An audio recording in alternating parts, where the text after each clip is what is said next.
తర్వాత ఘంటసాల గారి జీవితంలో ఎవరికి తెలియని విషయాలు ఏమైనా ఉన్నాయండి? అసలు జనాలకు తెలియని విషయాలు ఏమైనా ఉంటే తెలియని ఏమన్నాయి అదే సినిమాలకు సంబంధించి కానీ సినిమా పాట దాకా వచ్చి మిస్ అయిపోయిన పాటలు కానీ అట్లా ఏమైనా ఉన్నాయా?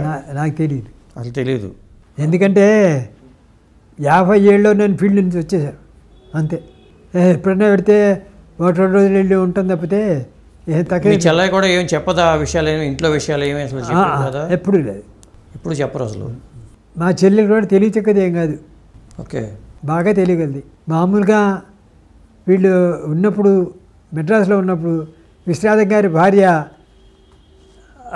అడిగి ఏం సాహిత్యం ఎట్టా ఉంది, ఏమిటి ఇది ఎట్టా ఎట్టాగా అదెట్టా ఎట్టా వీళ్ళందరికీ సలహా ఇస్తుండేది. భానుమతి కూడా చాలా పరిస్థితి ఉండేది. తప్పనిసరిగా వచ్చి దీన్ని ఇంటికి తీసుకెళ్ళి రేపు చేసి పండగకి దసరాలకి చేసి భానుమతి ఇంటి దగ్గర చాలా పోయి భానుమతి గారితో మంచి స్నేహం అంటే కదా సావిత్రి గారికి, బాగా బాగా స్నేహంగా ఉండేది. అది అంతే తప్పితే పెద్దగా. మరి సినిమా నటి సావిత్రి గారితో కూడా బాగా పరిచయం ఉండేదండి ఈ సావిత్రమ్మ గారికి? వాళ్ళందరితో ఉన్నారు, లీలా గీలా వాళ్ళందరూ వచ్చాడు. వాళ్ళు ఎక్కువ అంటే వీళ్ళు సింగర్స్ ఎక్కువ అంటే ఎవరన్నా ఆయనకి స్టూడియో గారితో ఆయన ఇంటికి వస్తే వాళ్ళు కారులో కూర్చున్నప్పుడు ఇంటికి వచ్చి వారితో మాట్లాడి ఇద్దరు కలిసి కారులో పెడుతూ ఉండేవాడు. పి సుశీల గారితో వీళ్ళందరితో అదే సంబంధం. పి సుశీల గారు మీకు ఏమైనా బంధువు అవుతారా? కాదు. తర్వాత ఏంటి ఘంటసాల గారు ఆర్థికంగా దెబ్బతినడానికి కారణం ఏంటి?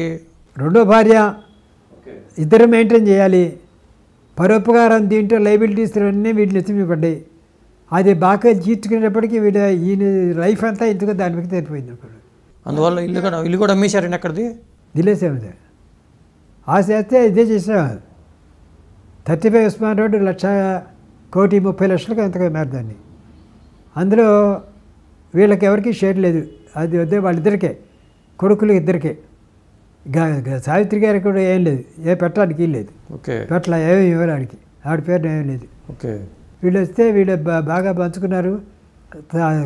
అన్నదమ్ములు ఇద్దరు బాగా పంచేసుకున్నారు. పెద్దవాడైనా కెన్సస్ అపార్ట్మెంట్స్ అన్నీ పెద్ద కొనుక్కున్నాడు.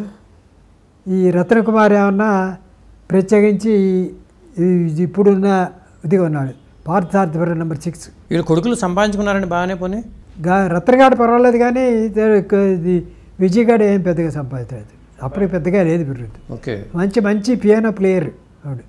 అది ఆ తర్వాత ఏమన్నా వీళ్ళు అప్పుడే ఎంజీఆర్ నగర్లో పొలాన్ని కొనుక్కున్నారు. ఇప్పుడు 2 ఎకరాలు కొన్నారు. అదే ఇప్పుడు మంచి రేట్లో ఉంది, టాప్లో. ఇప్పుడు ఘంటసాల గారు అక్కడ స్థలం కొన్నప్పుడు అక్కడ పెద్ద ఏం ఉండే కాదండి. 35 ఉస్మాన్ రోడ్లో అది శివగంగా జమీందార్ది. అది అవన్నీ ఖాళీ స్థలాలు అప్పట్లో, అన్నీ ఖాళీ, అంతా ఖాళీయే.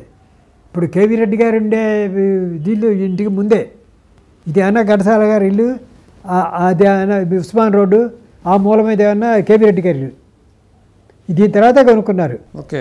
ఉస్మాన్ రోడ్డు వెనకాల అక్కడ ఆనందపురం అని చెప్పిన అక్కడ అదంతా ఖాళీయే. అంతా గ్రౌండ్ 2,000, 3,000, 2,000, 3,000, 2,000, 3,000. సావిత్రి గారి పెళ్లి తర్వాత మీ పెళ్ళి అయిందా, మీ పెళ్ళే ముందు అయిందా? సావిత్రి గారి పెళ్లి అది 52లో అయింది. 52 మే 15 తారీఖు. సావిత్రి గారిది 44. మరి మీరు ఇండస్ట్రీకి వెళ్ళినప్పుడు మీరు అక్కడ ఒక్కళ్ళే ఉండే, అప్పుడు బ్యాచులరా మీరు? సొంతూరు టైంలో మీరు బ్రహ్మచారి అప్పుడు? తెలిసి ఇంటి దగ్గరే సొంతూరు టైం సినిమా చేసేటప్పుడు అప్పుడు బ్యాచులర్. అప్పుడే మీరు సినిమా ఫీల్డ్లో పనిచేశారు ప్రొడక్షన్ మేనేజర్గా? అంటే పెళ్ళైన తర్వాత కూడా 2 ఏళ్ళు పనిచేస్తాను నేను. అంటే అక్కడే ఫ్యామిలీ పెట్టారా మీరు చెన్నైలో? ఫ్యామిలీ ఏం లేదు, ఫ్యామిలీ అయితే బెజవాడలో ఉండేది. మరి మీరు అక్కడే ఉండుంటే ఇంకా మంచి మంచి సినిమాలు చేసుకుంటూ బాగా ఎదిగేవాళ్ళు ఏమో కదా. మామగారు కనక దేవతలు ప్రధాన అర్చకుడు, అక్కడే ఉంటుండేవాళ్ళు.